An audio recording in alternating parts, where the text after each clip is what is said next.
सबक नंबर 4 उर्दू आमोज़ पाँव या जूता। मैंने कभी किस्मत की खराबी या आसमान की सख्ती की शिकायत नहीं की।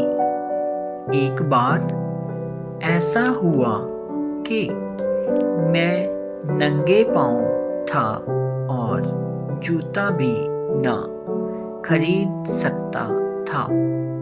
इसी गम में मैं कूफा की मस्जिद में दाखिल हुआ। वहाँ मैंने एक आदमी को देखा जिसके पाँव ही नहीं थे। मैंने खुदा की नेमत का शुक्र अदा किया और अपने पास जूता ना होने पर सब्र किया।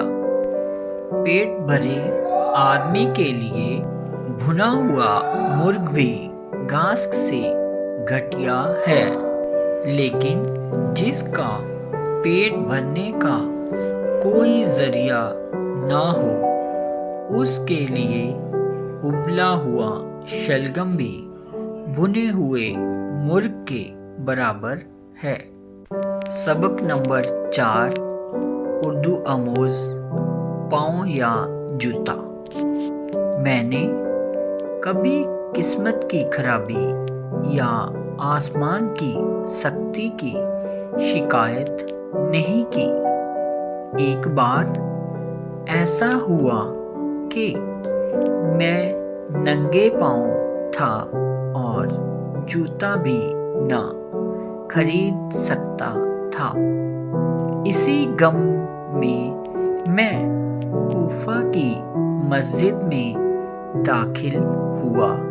वहाँ मैंने एक आदमी को देखा जिसके पाँव ही नहीं थे। मैंने खुदा की नेमत का शुक्र अदा किया और अपने पास जूता ना होने पर सब्र किया। पेट भरे आदमी के लिए भुना हुआ मुर्ग भी घास से घटिया है, लेकिन जिसका पेट भरने का कोई जरिया ना हो उसके लिए उबला हुआ शलगम भी भुने हुए मुर्ग के बराबर है।